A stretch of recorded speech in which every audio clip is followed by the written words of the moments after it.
one day, Agastya Muni came, and the Vindhya mountains, they offered obeisance to Agastya Muni. And Agastya Muni said, "Oh, just wait a moment, I'll be right back," and he never came back.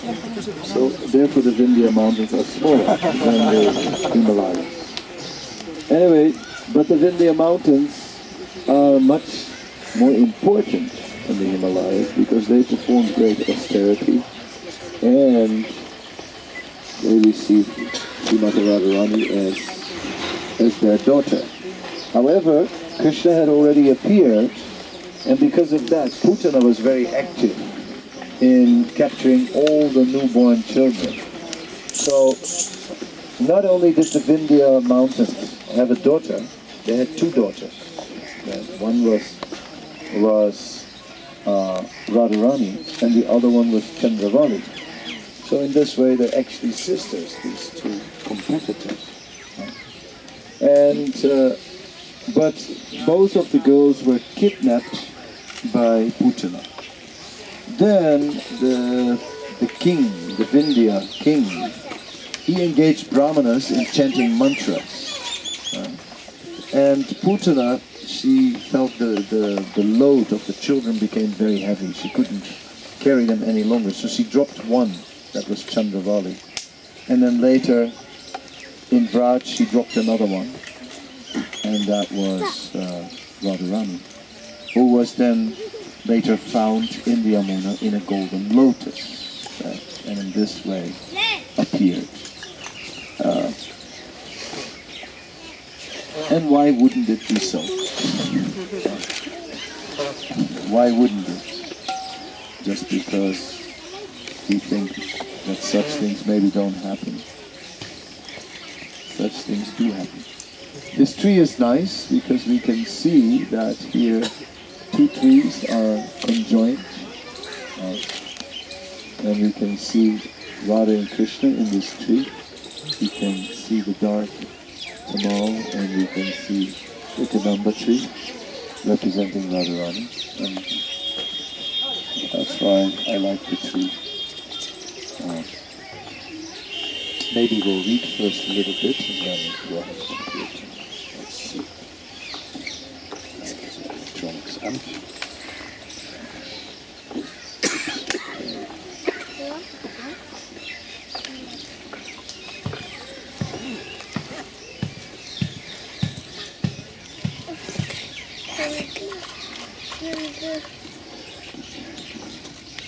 So just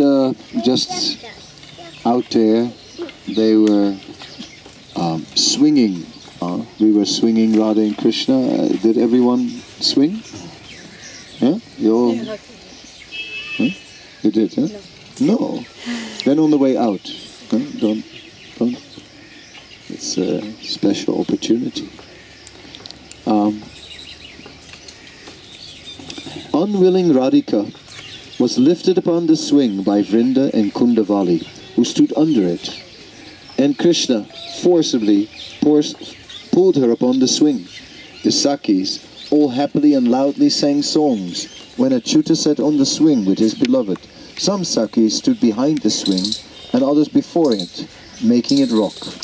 When the swing's speed increased because of the Sakis' pushes, restless-eyed Radhika trembled with fear and held on to her lover, embracing him.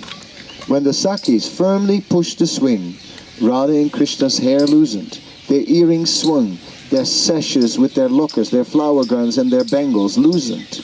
While swinging so quickly, restless-eyed Radhika asked for help from her girlfriends, but the Sakis thought to themselves, the swing became very restless because of our friend's swinging. She must be very satisfied with us, having her desires fulfilled. Now our mistress wants to serve her friends in some way. Understanding this, they also climbed upon the swing. Thus Lalita Vishaka served the divine couple with betel leaves, Champakalata and Chitra by fanning them, and Tungavijja and Indulekha by serving them a drink in 2 golden jars. Rangadevi and Sudevi took fragrant paste and powder and quickly climbed on the swing with love and eagerness.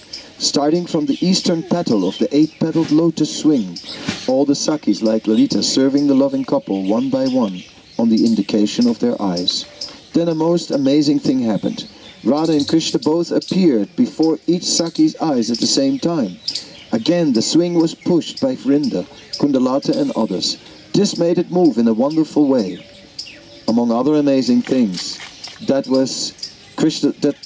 Krishna's reflection appeared at the side of each Sakhi, sitting on each of the swing's petals. Sri Radha and others could see how all the Sakhis suddenly embraced Krishna.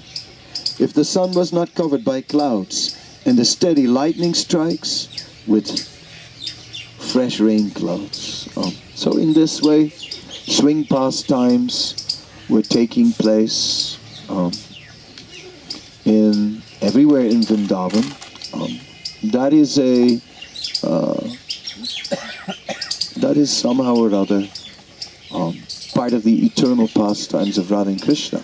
But we can see it's not just, okay, they sit in the swing, it's a whole thing, a lotus swing with different petals and drinks and pan and fanning and a whole arrangement. It is, after all, the spiritual world, and in that way, things are just quite amazing.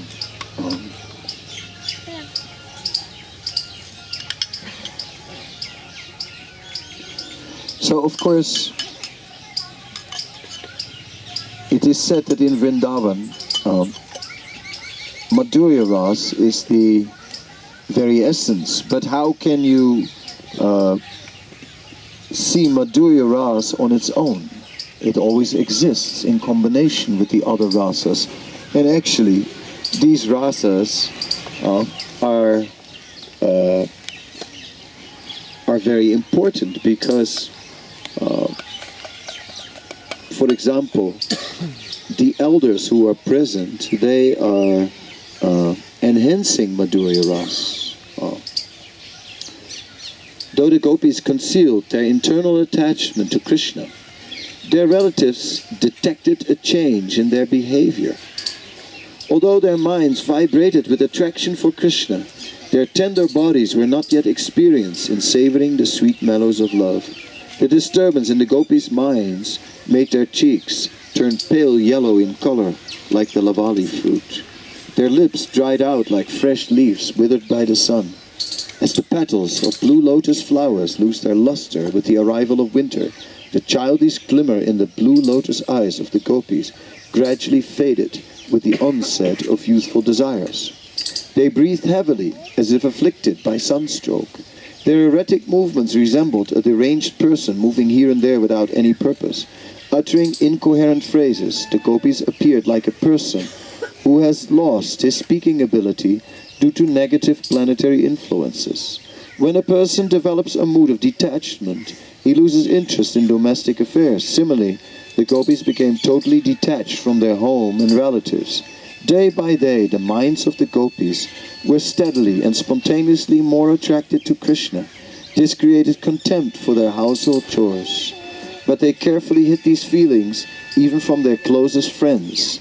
As the gopis blossomed with youth, they looked incredibly beautiful and effulgent.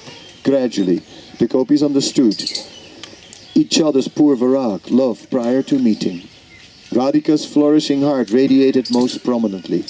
To hide the intolerable rise of affection that they felt for Krishna, the gopis acted in various tricky ways.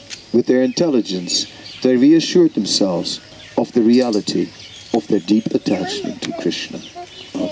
So this portion is describing basically how they were changing, how the gopis were young girls, but then children, and then going from childhood into youth, and then becoming attracted to Krishna in an amorous way. But this was something forbidden. It was something that they had to hide. So constantly they were hiding their feelings, always afraid to be caught. For example, it says in the Nectar of Devotion that Srimati Radharani was dreaming, and that in that dream Krishna came and Krishna was harassing her. He was pulling her cloth, and she said, "If you don't stop this, I will tell my elders." Right? And then she woke up, and the elders were standing in front of her, and she had been speaking out loud. So in this way, the situation is is from time to time, it was coming through. How is it possible to hide your feelings always? It cannot be done. It cannot be done. But somehow or other, these feelings were very strong, not only in Srimati Radharani, but also in Krishna. When Krishna's beloved Gopi, Radhika, appeared, the whole world drowned in unlimited transcendental ecstasy. Radhika's touch turned the village of Vrindavan into an abode of the sweetest fortune. The birth of the flower archer Cupid attained perfection by Radha's presence, and the poets achieved perfection by praising the mellow exchanges of Radha and Krishna. So yes, Radharani made everything meaningful. The appearance of Srimati Radharani made everything beautiful. Of course, it wasn't only that she added color to the environment. It wasn't only that she added meaning, but Vrindavan itself came to life. Each tree was serving Radha and Krishna. Therefore, wherever Radha and Krishna were, the trees, the flowers, everything would blossom. Everything became fully transcendental. Srimati Radharani reigns as the best of Krishna's beloved gopis. This beautiful young girl resplended with all good qualities such as mercy, sweetness and vitality. As the crest jewel among Krishna's lover, she possesses all ornaments and all types of emotional melons. Radhika is a golden ketaki flower in a garden of prem, or a lightning flash in a cloud of sweetness, or a golden line on a testing stone of beauty. Radhika is the light of the moon of bliss. Her slender arms conquer the pride of Cupid. Radharani is the splendorous essence of the ocean of loveliness, and the enchanting smile of all those intoxicated by love. She is a mine of the 64 arts, and a precious crest jewel of all qualities. Radhika's complexion is golden, is more golden than 1,000 Parvatis. Radhika is also called Sham, which means that her transcendental body is warm in the winter and cool in the hot season. Her breasts are firm, full, slightly raised, and very beautiful. Although existing since time immemorial, Radhika is an ever-fresh young girl. Radharani is the epitome of beauty and the life and soul of her girlfriends. Though just an innocent young girl, Radharani controls all the goddesses of fortune in the universe. Learned Pandits call her Mahalakshmi, Tantrics call her Leela Shakti, and Bhaktas call her Ladini Shakti. Radhika is ornamented by her dear friends who display all good qualities and move as her reflections.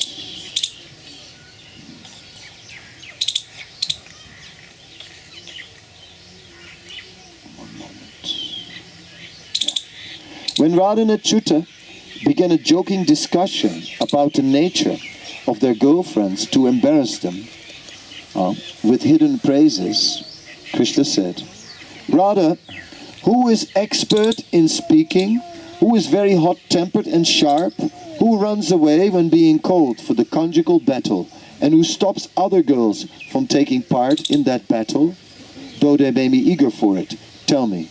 Radhika said, that is Lalita. Who is averse to the battle of Cupid, but still sometimes anoints her breasts with aguru, kumkum and musk to adore her beloved Lord? Tell me, Radhika said. It is Vishaka. Krishna said, who walks around, although she's a motionless vine, Lata, leaving her husband for far behind to embrace the black tamal tree? Krishna, tell me. Radhika said, it's Champaka Lata. Krishna asked, who is expert in making pictures, chitra, and different ornaments and Sringar ornaments? Who is very mild and who does not tolerate pride, giving us happiness? Tell me. Radhika said, it is Chitra. Krishna asked, who is expert in the Kama Shastras, conjugal scriptures? After I learned them from her and then offered her body to me in solitude, tell me. Radhika said, it's Tunga Vidya. Tunga Vidya means advanced knowledge. Krishna, who shows raga, passion or redness, when she rises like the moon, Indu, who is very crooked in kala, artfulness or moon faces, and who arouses lusty feelings at first sight like the moon? Radhika, it is Induleka, the moonbeam.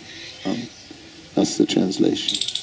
Krishna, who makes us happy by dancing Natan, male dance, and Jasha, female dance, and acting on the Ranga, love play or stage? Radhika said, it's Rangadevi. Who is expert in playing dice and refuses to take chumbaka jewels or kisses from me as a wager when she defeats me, or also does not want to give them when she is defeated? Tell me. Radhika said, it's Sudevi. Who are satisfied when others are satisfied, and sorry when others are suffering. Who are not elated when happiness comes, and not upset when sorrow comes to them, and are always dedicated to worshipping their beloved Lord like the beautiful Vaishnavas. Tell me after consideration, O moon-faced girl.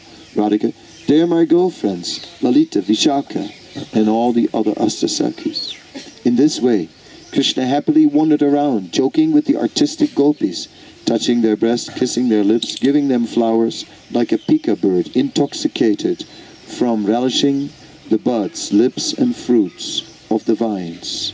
Finally, arriving in Lalita Nanda Kunj. In the poem Govinda Lilamrita, which is the result of service to Sri Rupa Goswami, who is a honeybee at Sri Chaitanya's lotus feet, the encouragement of Sri Raghunath Goswami, the association of Jiva Goswami, and the blessings of Sri Raghunath Bhatta Goswami, this was the 13th chapter dealing with the midday pastimes. And so speaks Krishnadas Kaviraj Goswami. So it is very interesting how these Astasakis are particularly interested in satisfying Krishna, in Radha and Krishna, in uniting them, because they are belonging to the party of Srimati Radharani. It is described that there are different groups of gopis, and these groups of gopis are known as yutas. And each yuta has a yuteswari, or a leader of a group. Then it is said, some groups, they are surit paksha, they are friendly groups. Other groups are vipaksha. Vipaksha, they are competitive groups, like Chandravali's group. And then there is Radharani's own group, which is headed up by Lalita, and then Vishaka. So that group is particularly not interesting in enjoying with Krishna directly. That group wants to see Srimati Radharani enjoying with Krishna. That is the particular mood of that group. Therefore, that group is particularly in the mood of Radha Dasya, or serving Srimati Radharani. So even more than serving Krishna, that group wants to serve Srimati Radharani. It is said that in Vaikuntha, the residents of Vaikuntha want to see Krishna, or Lord Narayan, as the most beautiful.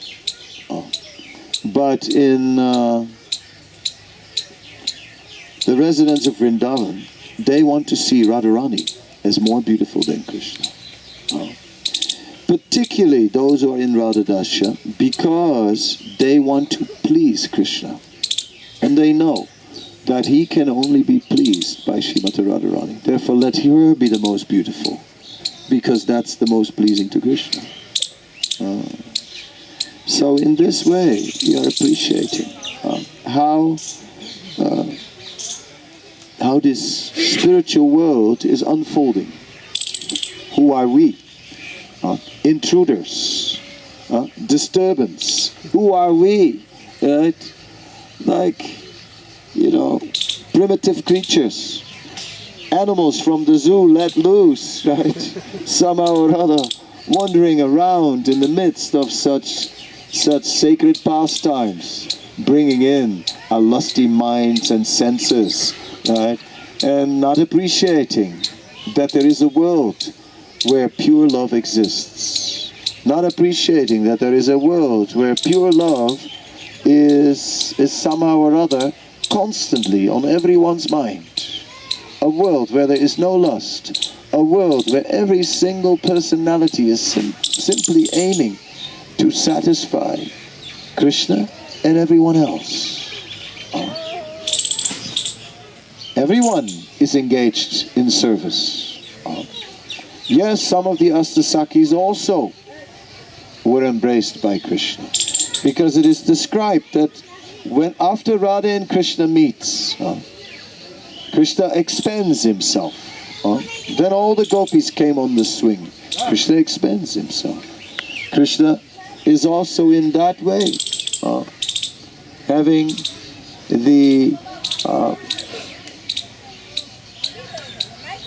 the association of all the gopis. Not only does he sit next to them, ultimately in the rasa dance, Krishna is embracing each and single gopi, somehow or other. But their interest is ultimately Srimati Radharani. Even the competitors ultimately know that Srimati Radharani is the greatest devotee of all. So we are praying. Srila Bhaktisiddhanta Saraswati Thakur explained that those who are in Madhurya Ras, who are or approaching Madhurya Ras, they will approach Srimati Radharani as their spiritual master, as the one who teaches them. Like in the Govinda Lilamrita, it is stated, where is Krishna? Said Krishna, he's on the banks of the Yamuna. What's he doing there? Oh, he's learning to dance. Oh, who's his teacher? It is Srimati Radharani, who is teaching him. With each step that he takes, he is moving behind. So in this way, it is described how Krishna is totally captured by her devotional service. She's the proprietor of devotional service. She owns it. But for all the fallen souls, they come by the mercy of Nityananda. So we are all here by the mercy of Nityananda. That's for sure. No doubt. No other reason. But that mercy of Nityananda brings us here to Vrindavan. Brings us here to very exalted places. And of course, we're still not so exalted. We're only qualifying by every step of the way, taking shelter again and again. Always. Every moment. Realizing that we're here by the mercy of Nityananda. And of course, it is said that Lord Nityananda is more merciful than Lord Chaitanya. Prabhupada is more merciful than Lord Nityananda. So like this, that's how we are here. But still, this Dham is revealed to us. You can buy a ticket. You can fly here. It's a little rough sometimes, but then we arrive. Whatever airlines you came with, some are better than others, but here we are. Bumpy roads, whatever it may be, somehow or other, we made it. We made it again. And all by mercy. And what is not here? Everything is here. This is the spiritual world. Everything is here. Krishna is here. Srimati Radharani is here. Their pastimes have not ended. A little swing in this garden, a nice garden created. And all of Vrindavan is a garden. Everywhere, the trees, you can see it in our temple. You can see next to the Balaram hall, you look at those trees, right? And they are like umbrellas. Right? You can go under them and sort of hide. Where do you have trees like that? That are so much sheltering people and offering sitting places and hidden places. In Vrindavan, you have such trees. Because, and of course now the covering of the dam is dry, whereas at the time of Krishna everything is lush and green, and there is always a cool mist in the air from the waterfall, so that even when it's hot, it feels cool. It's natural air cooling is there. That is all described. So we are here, and we go into the pastimes of Krishna, of Radha and Krishna, a little bit with the Goswamis and their literature. Radha, who has beautiful white teeth, was very agitated. Talking of the nectar of other things, the gopis tried to comfort her. That is what she said on that day. Then Vraja's all-auspicious Queen Yasoda said, "Ah, all the girls have come. Why has Radha, who is more dear to me than my life, not come?" Hearing that Yasoda has said those words, and seeing that the sun had risen, Radha quickly performed her morning duties and accompanied Lalita, Vishaka and her other gopi friends, who had taken turns sleeping and staying awake to guard her at night. Radha went to Queen Yasoda's abode. As she went, Radha delighted the gopis with the splendor of her beauty. Every direction and every heart was filled with her splendor. The gopis gazed at her with unblinking eyes. They thought, when the moon, the blue lotus, and the banduka and sesame flowers of all blossom on a golden vine, that is the wonder, that is Krishna's dear Radha. Her heart thirsting with devotion, Radha fell to the ground and humbly offered obeisances to Lord Krishna's mother. Accompanied by her associates, Yasoda happily welcomed her. Radha fell at Yasoda's feet. Okay, 1 minute. Now I looked up and I got where I was. Oh yeah. Radha fell at Yasoda's feet. Yasoda placed a hand on Radha's head. Radha remained on the ground before Yasoda. Yasoda smelt the hair of Radha's head.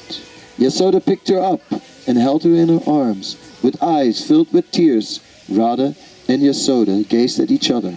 How can I describe their gaze? Seeing that Radha was shy to honor Rohini and the other ladies, Yasoda said to her, "Daughter, you should offer obeisances to your elders."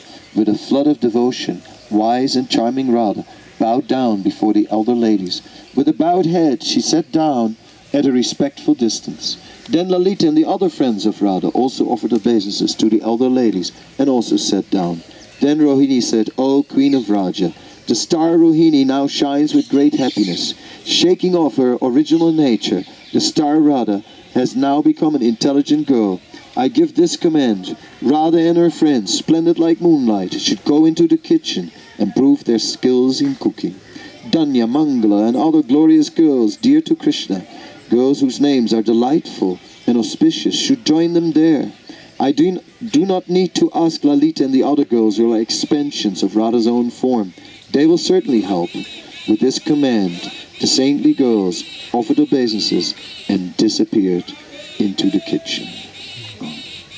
So like this we can appreciate very much how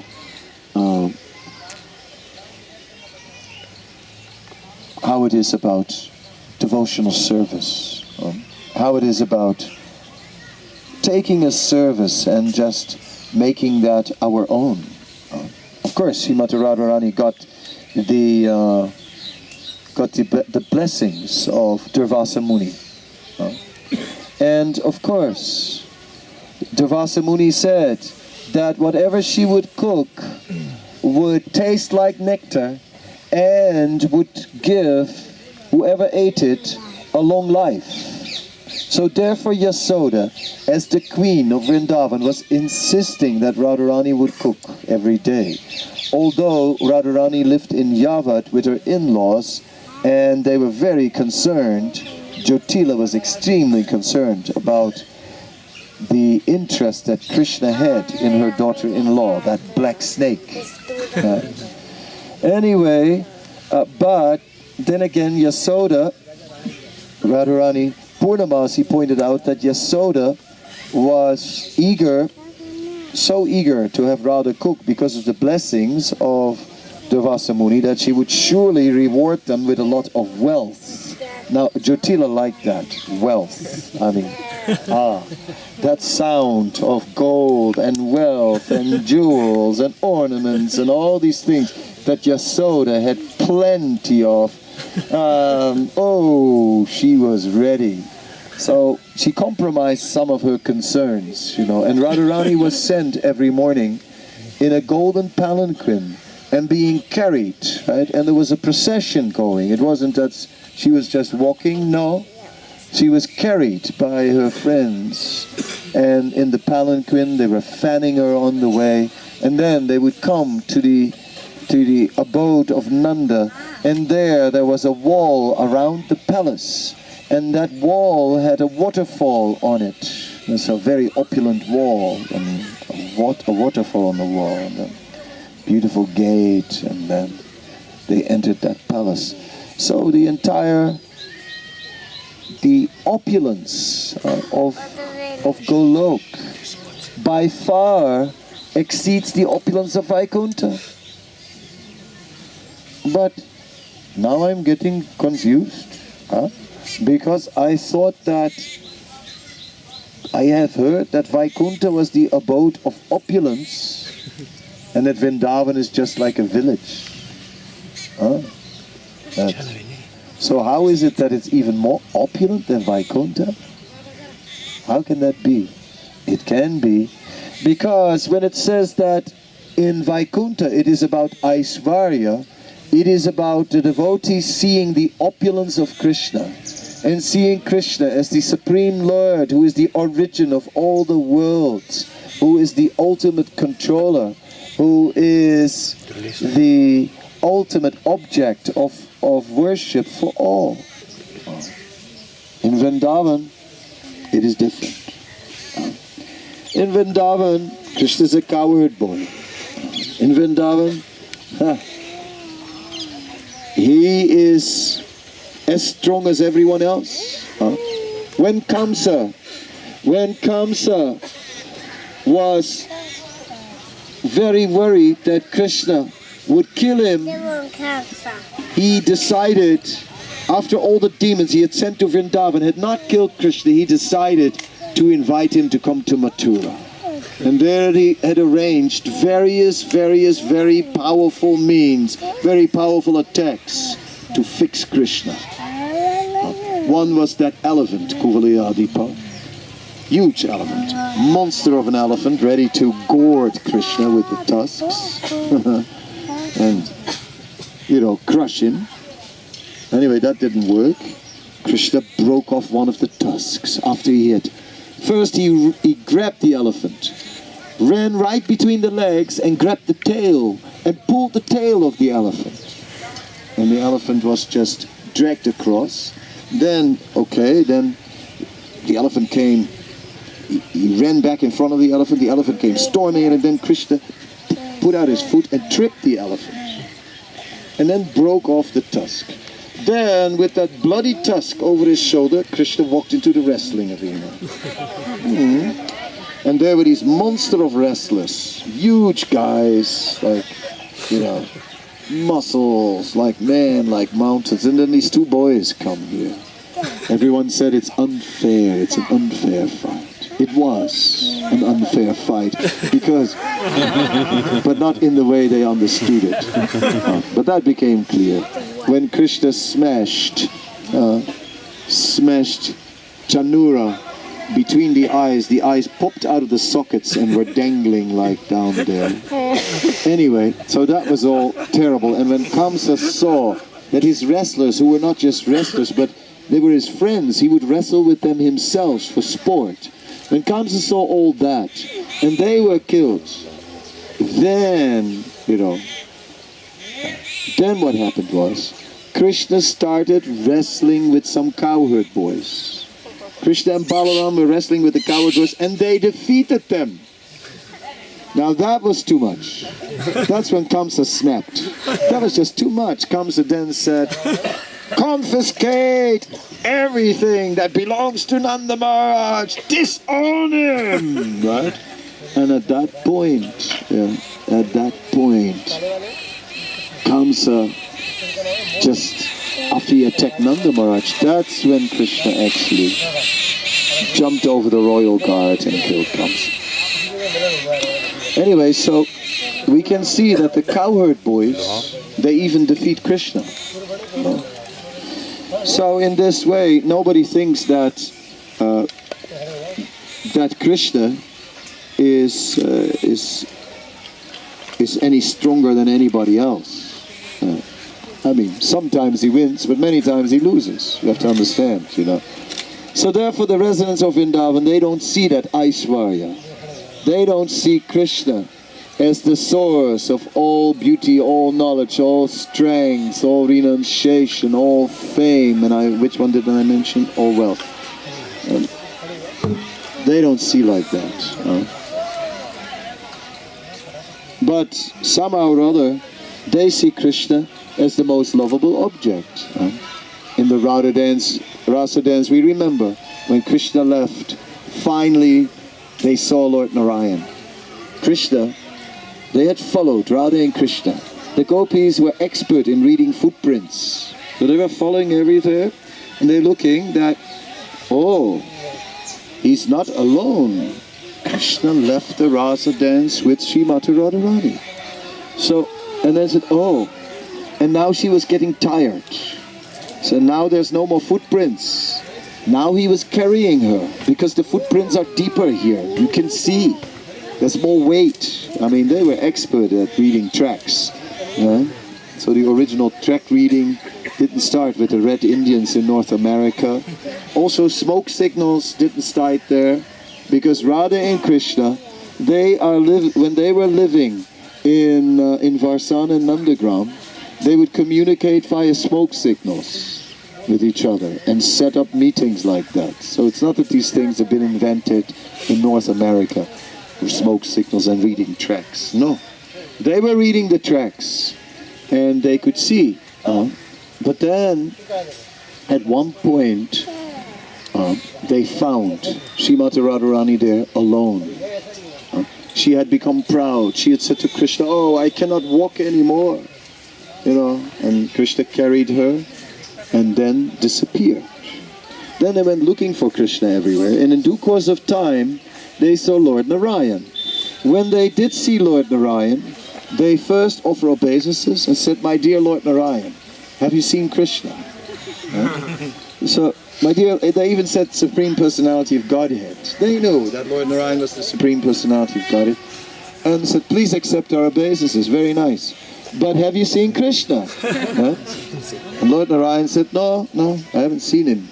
But the gopis, they stood in front of him just for a moment, and then Krishna, who had hidden in the form of Narayan, he had taken the four-armed form, and when the gopis were looking for him, he was hiding in his four-armed form.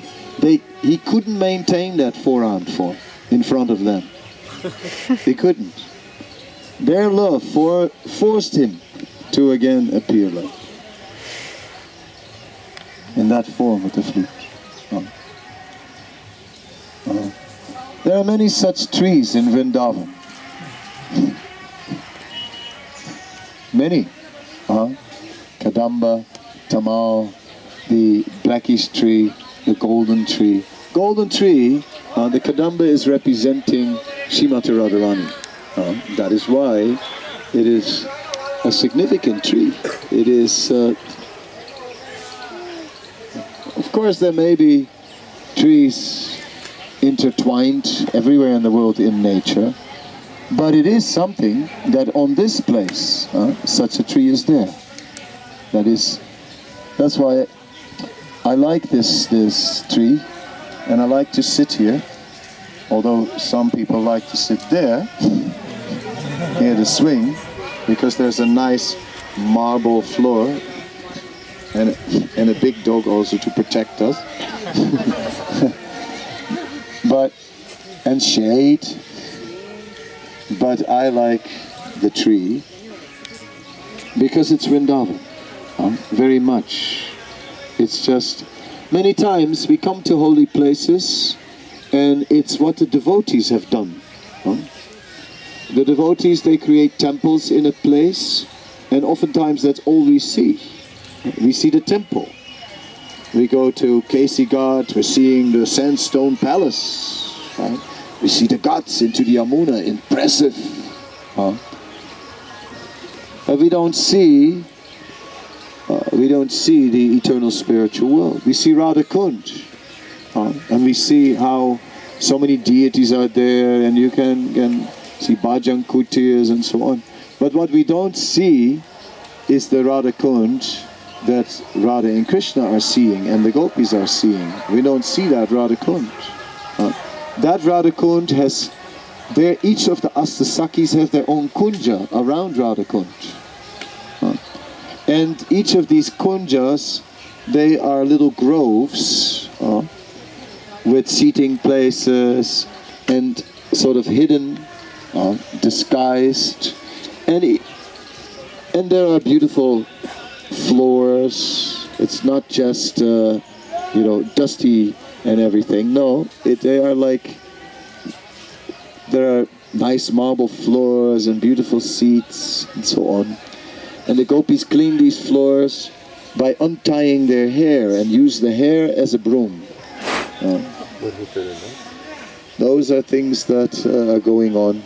And of course, each one has a different color.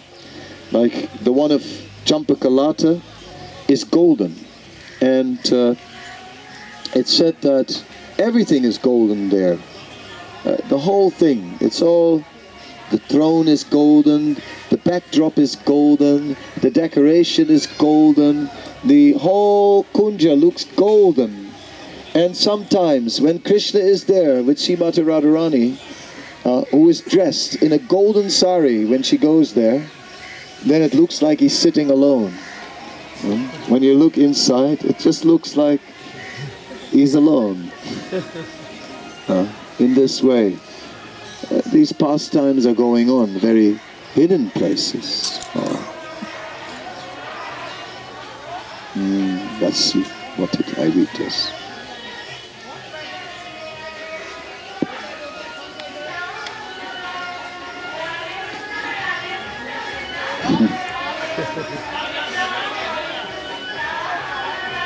Well, it's not a Maha Mantra, but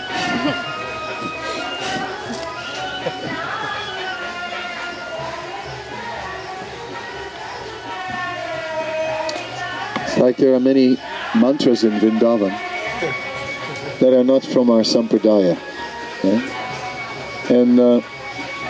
but they're all names of Krishna. So that is very nice, absolutely. But the Maha Mantra is nicer, and that is why we are chanting the Maha Mantra and not those ones.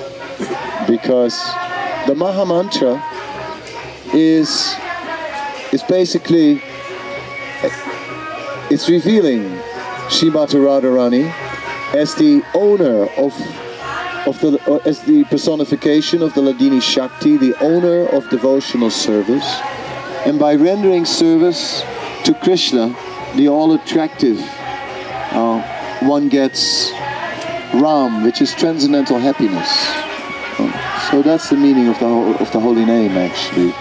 So Therefore, we don't just chant random names of Krishna, but we chant the Maha Mantra because it includes that whole experience of becoming elevated through devotional service.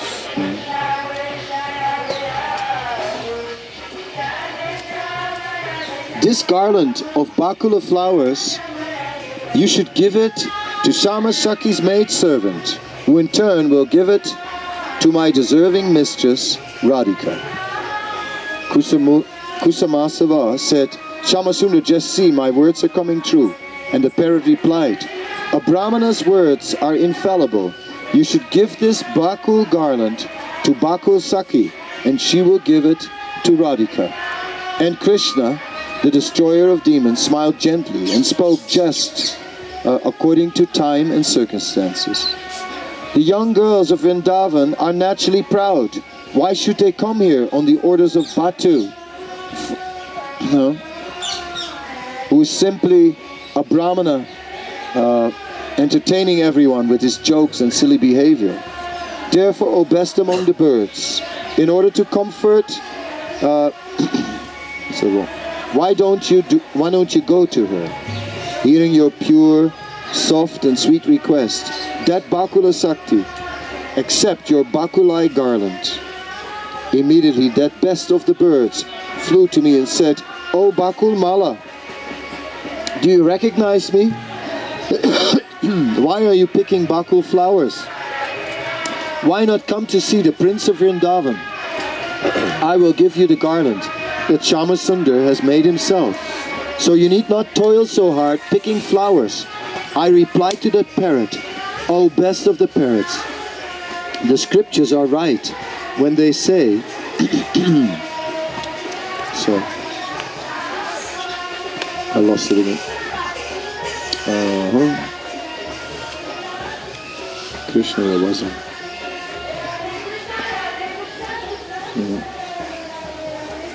Anyway, why are you picking Baku flowers? Why not come to see the Prince of Vrindavan? I will give you the garland that Shamasundar has made himself. So you need not toil so hard picking flowers. I replied to that parrot, O best of the parrots, the scriptures are right when they say that one's good and bad qualities depend on his association. It appears that associating with a person who is wanton by nature, dresses in yellow garments and is intoxicated from drinking Madura Ras, has become bewildered by your intelligence. Tell me, do you think that any chaste girl will accept a garland from someone who's not her husband? The parrot said, hey, listen, he's the supreme person, not just an ordinary person. His lotus feet are difficult to attain. I replied, wait a minute, I can see he's just a man. Why are you calling him the supreme person? Do not try to attract me to Krishna by your world juggling. Bakulamala continued speaking to Radhika. The parrot told me that if I understood his words, I should take the garland. Since the parrot defeated me, I could not take the dominant role. So I returned to Krishna, who wears Makara Kundala, shark-shaped earrings. Then the mild and sweet Brahmana named Madhumangal talks to his dear friend, the parrot. After their argument ended, this Saki, named Bakulamala, should take this Bakul garland to the mistress of the parrot. Even Lakshmi Devi, who has sweet-smelling hands, can rarely obtain such a garland. This Bakula garland should be taken to Radhika, the eternal lover of Krishna. By doing this, Bakula Saki will attain success in accomplishing her task.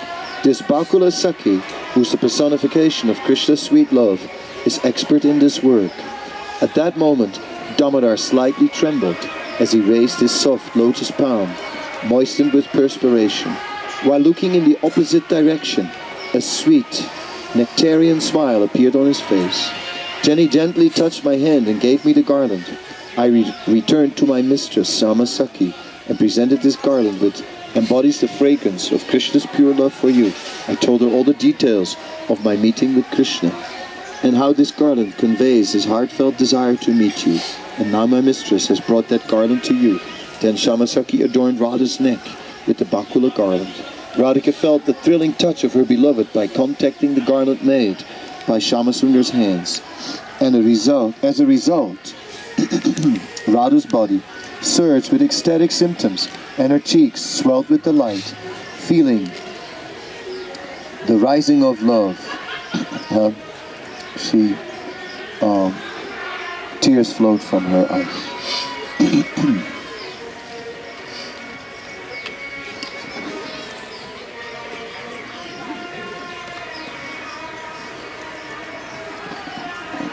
So in this way, we can see how everyone is cooperating, how Krishna is merciful and is distributing mercy. Just like in our movement, there's mercy being distributed. Someone has some special maha, like I got some, just as we are at the Yamuna, I'm getting some special Ganga water from Badrinath, which had bathed the deity in Badrinath. It's interesting, at the Yamuna.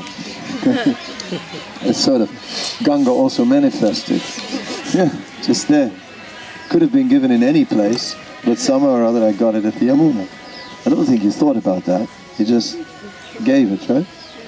But Krishna arranged it, right? That Ganga was also there.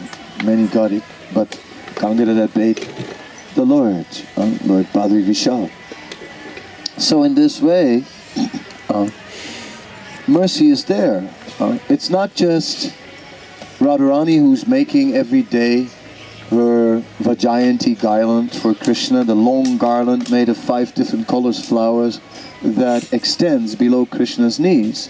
But Krishna also makes garlands. And then that comes to Srimati Radharani ultimately, and one Saki, one Gopi is getting the opportunity to serve by carrying the garland. Lakshmi is known as Mitahasta. So, sweet hands. Sweet hands. But the hands of Krishna are even more sweet. So when Krishna makes this garland, then the whole garland becomes very sweet. And so Srimati Radharani got that garland and then becomes overwhelmed by loving ecstasy. So this is how there's constant mercy. It is like constant exchanges of mercy, and different personalities are thinking of how to please Krishna, and Krishna is just constantly making arrangement that his mercy reaches different devotees. So this is already start in our movement. Right? We're going through this now in the International Society for Krishna Consciousness, because Lord Chaitanya's movement is here and manifests the culture of the spiritual world. The very same. When it says Golokira Premadana Harinam Sankirtana, it means that the spiritual world is present in this movement.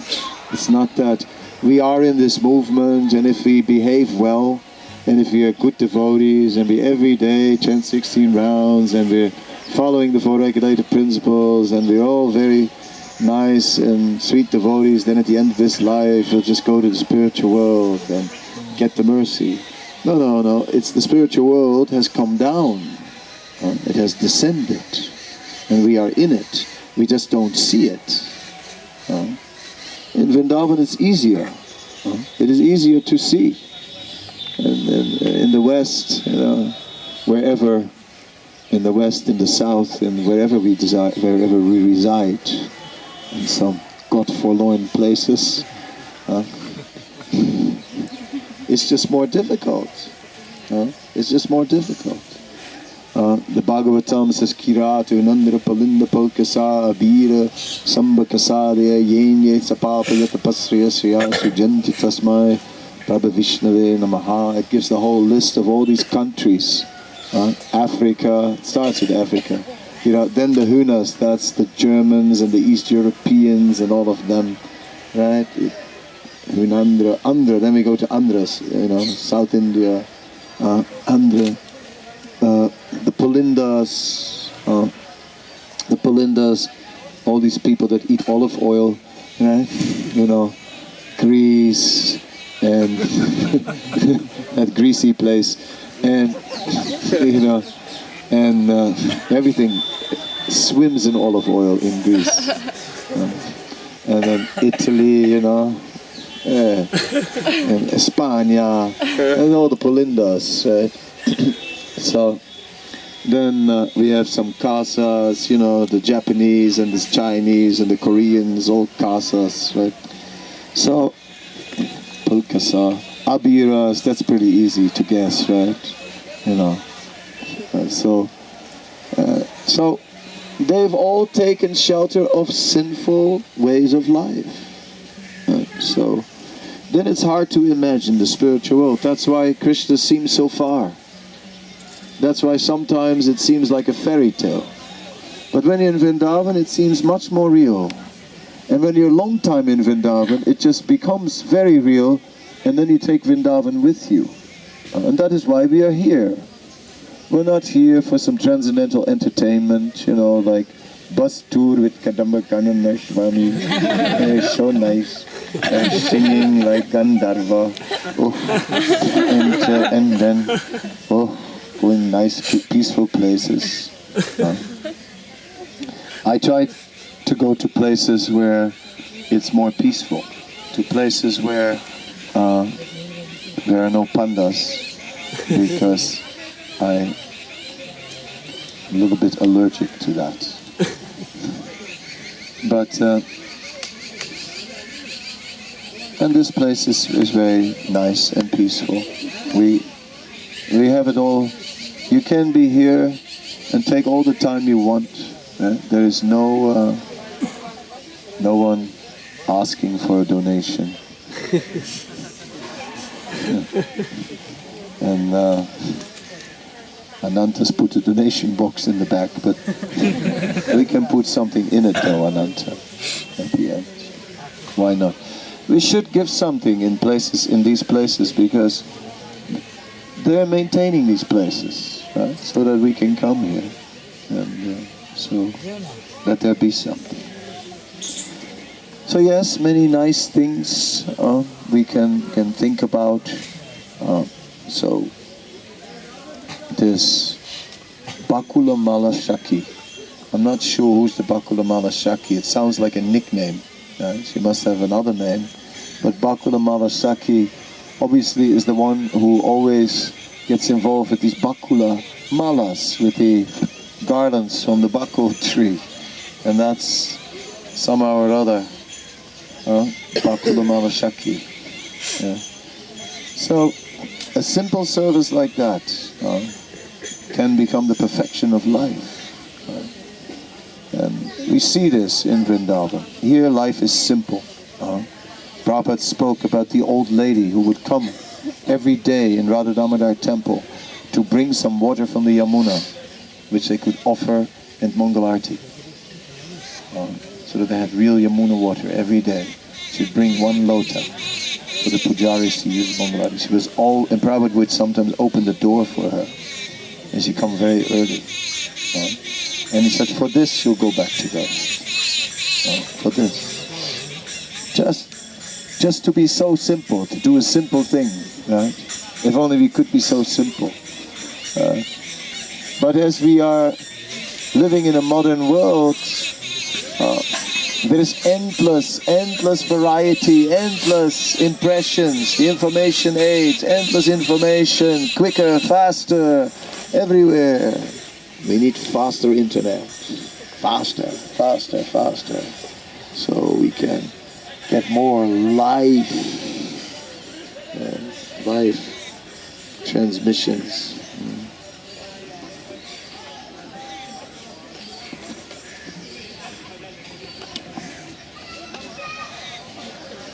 Yeah, but here life is slow.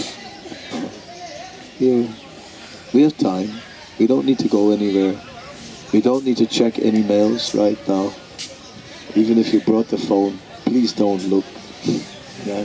Let the world be. Yeah? Okay, the world is here with Facebook Live. That's okay. They can watch us. But we're not going to watch them. No way. Right? We don't want to see. We don't want to see that world. We're glad to forget it. Right? Forget all these cities. Right? Sinful Sydney. The greater Johannesburg, crazy place. Amsterdam, Tokyo, right? You name it, Moscow. Right? What else we have, all these places. Just Berlin, all the greatest places. Sinful life. Delhi, Bombay, or Mumbai, Pune. All of them, yes. Cape Town, Soweto. We don't want to see these places now. But the memory is still in our minds. We carried a bit of all these places with us. We're always carrying these places with us. Boma Ijadi, the land of our birth, in our consciousness, always. But if only we could do it the reverse, change the tide, reverse it. So that's why we come to Vrindavan, to reverse that. Everyone, Prabhupada would just so many times say, this Boma Ijadi, we are not American, not Indian, not German, not Dutch, not Afrikaans, not Finnish, not Serbian, not whatever else, Australian, not all these things. Nothing. We are simply... So, we need to reverse it. And Vrindavan is very essential in transforming us. Prabhupada wanted a festival in Vrindavan every year because he wanted the devotees to come every year. I meet devotees who tell me, I haven't been in Vrindavan for 20 years. Mercy. Haven't been in Vrindavan for 20 years. I mean, that's terrible. That's bad. Eh? How can you say such a thing? Should come every year. Prabhupada wanted at least every year. To again reverse our vision. To again be here and understand that this is where we belong. Well, we have something more. We don't need to run away yet. No, I won't take steps.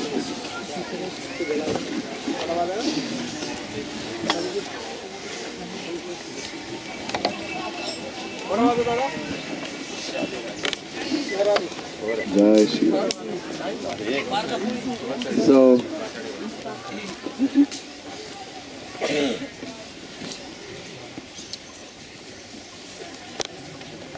while thus absorbed in thoughts of Krishna, the gopis chanted his sweet name. As the nectar of the name exhilarated their hearts, the gopis displayed various symptoms of ecstatic love. Waterfalls of tears washed away the kajal bordering their lotus petal eyes. Their life air seemed to pass out of their fragile bodies. As they sighed deeply, their heavy breathing and tearful eyes brought the gopis to a wonderful state of intensely desiring to meet Krishna. So we can see that there's also chanting of the holy name in the spiritual world, but maybe not something where everyone's initiated and everyone is asked, and how many rounds are you promising to chant every day? Minimum 16. Yeah, no, not like this, but spontaneous. Whenever not with Krishna, in separation from Krishna, surely chanting his name, even in his presence, chanting his name. So the chanting of the name of Krishna is an eternal activity. It is not only here in this world now, but it is there also in Golok or in Boma Vrindavan. but it is of a different nature. It is coming straight from the heart. Naturally, kirtanya sada Hare. Naturally, only glorifying Krishna. Nothing else. What else is there in this world? Sirf keval Krishna, or kuch nahi. Yes, the parrots are also ecstatic, because that is the Dham. In the Dham, the trees are devotees. All the animals are devotees. So when there's ecstasy, the animals, they share in the ecstasy. And ecstasy is there when we chant the name. Of course, animals are specifically prasadam bhaktas. There's no doubt about that. And then I've seen amazing things here in the Dham. I have seen, when we were carrying buckets with sweet rice, that birds would just fly in there and right through.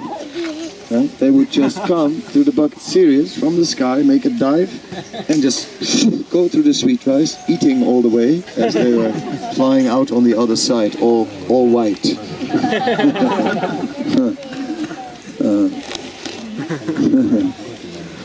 There is eagerness in Vrindavan. That is the spirit of Vrindavan, the spirit of eagerness, the spirit of eager for mercy. We can see. This is the abode where everyone is eager for mercy. We have also become eager for mercy by the mercy of Srila Prabhupada, by the mercy of the Vaishnavas, all the devotees, by the mercy of Nityananda. We are here, also eager. Now let that eagerness be all that remains. Let all the other things just fall away. So on such a parikrama, today we have gone to Brahmanda Ghat, and in Brahmanda Ghat we remembered how Srila Prabhupada came in Brahmanda Ghat. And when Mother Yasoda saw the universe in Krishna's mouth, his eyes became big and round, as he was telling. Prabhupada was very present. He wasn't like saying one thing, his mind only half there, completely present. So that made Prabhupada also a little bit present in Vrindavan, which he so much wanted to show to his disciples. They had not yet been. But Prabhupada was every day in the Radha Damodar temple speaking from the nectar of devotion. Of course, that is the place where the Bhajan Kutir of Rupa and Sanatan Goswamis are. So in this way, Srila Prabhupada would every day speak something on that, and I will also do that. Just a little bit now. Just a moment. Open it up. And just type in search. There you go.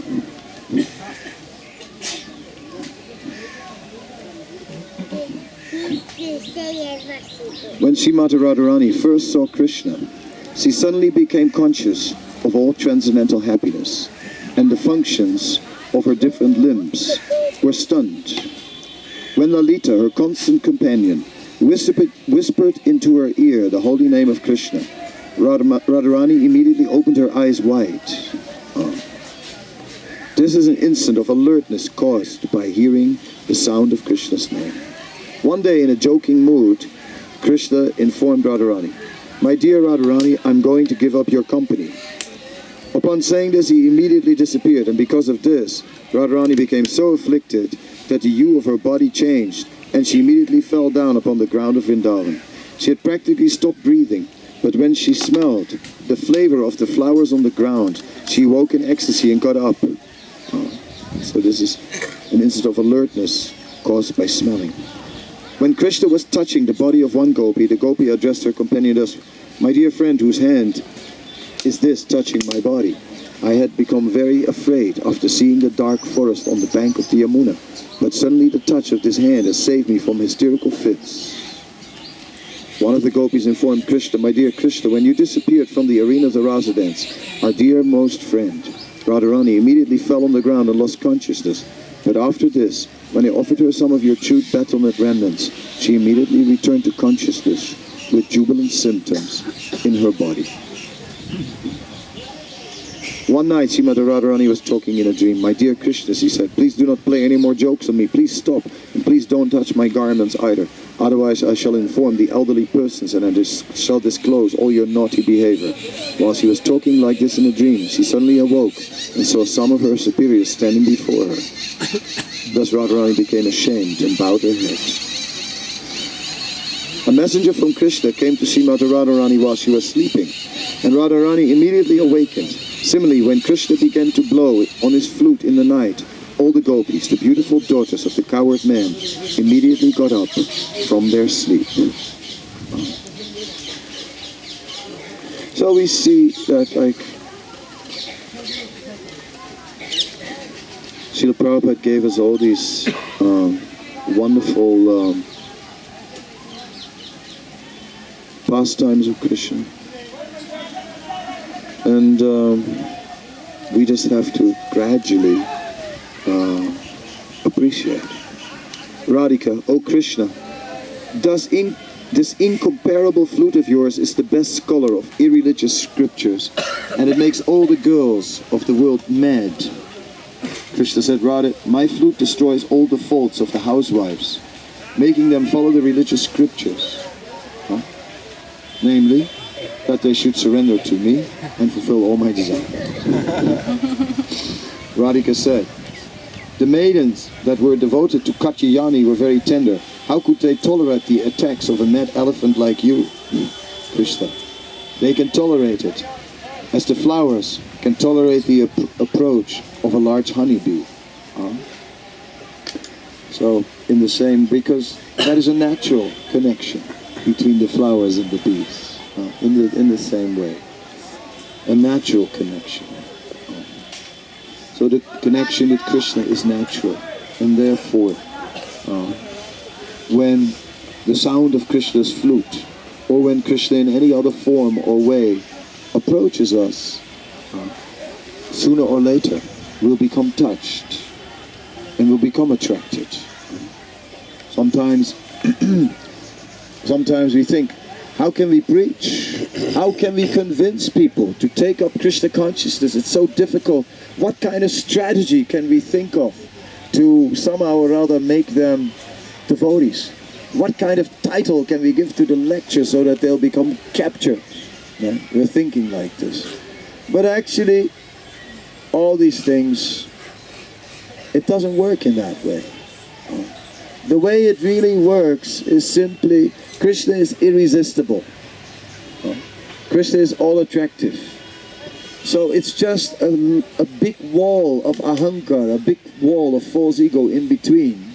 And if you just keep on presenting Krishna, then it will go through. It will knock holes in that wall and will go through. So it's just a matter. So the people who are not attracted yet, they'll be attracted soon if we keep on giving them Krishna. It's not that we have to find another way to do it. Krishna himself will attract people, because he is all attractive. It's just that due to false ego, people cannot allow themselves to be attracted. I'm not attracted to this. I was in Paris one time, and there was with a Harinam party, and a small Harinam party actually, but when we were, there was a very good accordion player with real reggae type of rhythms, and he was really had it down. So then we came to a place where a little band had performed, and they had closed off the street with that red, white plastic tape, and the band had packed up, but the conga player was still there. So the accordion player went up to the conga player and started to do some reggae riffs, and then the drummer, the conga player, got into it. And then there was one man, a sour man, and he walked right through the plastic ribbon, you know? He walked right through the plastic ribbon like that, from out of protest, right? But because he sort of broke the ribbon, I said, bravo, bravo, you know, you are the number one, right? I said, you are the number one, you are the most sour man in all of Paris, right? I told him. And then he walked away and said, you know, this monkey business, monkey business. Because he had to reject it. He had to find some reason to give it a bad name so he could reject it. Right? So monkey business. All right, it's monkey business, therefore no normal person will do such a thing. It is a monkey business. Yes. Reject. So false ego got in between. The false ego declared it to be monkey business, then he didn't have to surrender to Krishna. But he was attracted. Otherwise, it made such a... It irked him to the point that he had to break the ribbon. Right? So he wasn't indifferent. He couldn't just walk past. Right?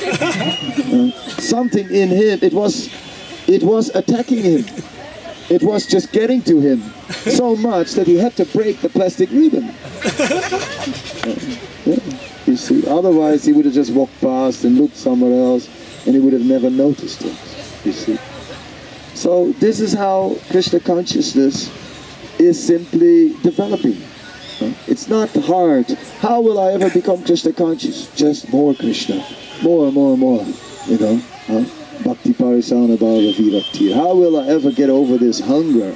Right? Just fill her up, you know? No worries, mate. Fill her up, right? Isn't it, Mayana? It is. That's the way to go, right? Way to go.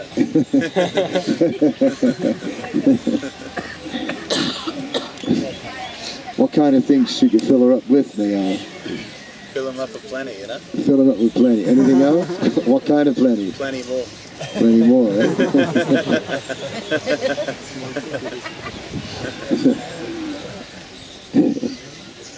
Yeah, in this way, somehow or other.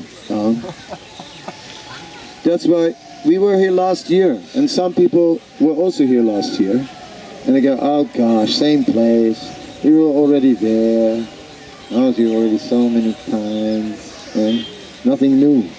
No, it's always new. It was new. It's always different. Kirtan's different. We are different. We have come another year of somehow or other we survived, you know. You gotta give yourself a medal. Survived one more year in Krishna consciousness. Made it, you know. Yeah. And we are here. It's amazing. You think about that. Again, right? Struggle, this, that, but we are here. So this is the most wonderful thing, that Krishna will capture us. And that is what we're doing in Vrindavan. Just looking for Krishna. The 6 Goswamis, they were looking everywhere. Where is Krishna? Where is Krishna? Not from, oh, I see Krishna all the time. No, where is he? Always looking for Krishna. It's that looking for Krishna, that is look for Krishna. So we have come here to look a little bit for Krishna. That's why we got on the bus in this most exalted place, talking about the most exalted personalities. Srimati Raval and her associates. Inconceivable, but somehow or other, with a little kirtan, right, with the help of a little kirtan, that helps a lot. When we do enough kirtan, and after a while we even feel a little transcendental. Right? We even start to sort of get slightly intoxicated and slightly feel like, Radhe, Radhe, why not? Yes, ecstatic. So in this way, we are slowly going to make our way back towards Vrindavan and continue again tomorrow. I forgot where we're going tomorrow, but it's Radhi Kund, I think. Surabikona. That's basically Govardhan. So we spend some time at Govardhan Hill tomorrow and do some things. Do the sort of things that you do at Govardhan Hill. I have some ideas. We will see. So don't stay home tomorrow. Come again. And if you want to bring more people, just tell Adi Keshav, and then we'll arrange some transport. But you have to tell today, not tomorrow morning. Then it'll be others.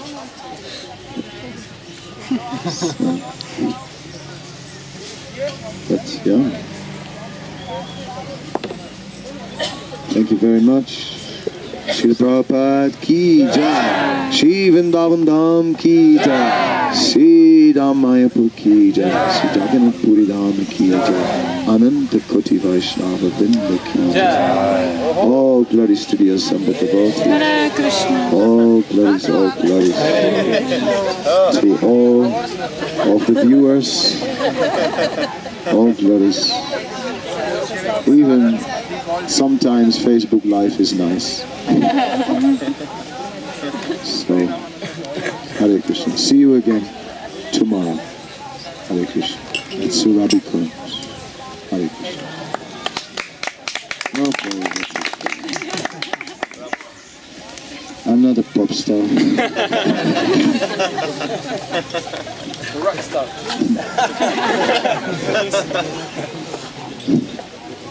Yes.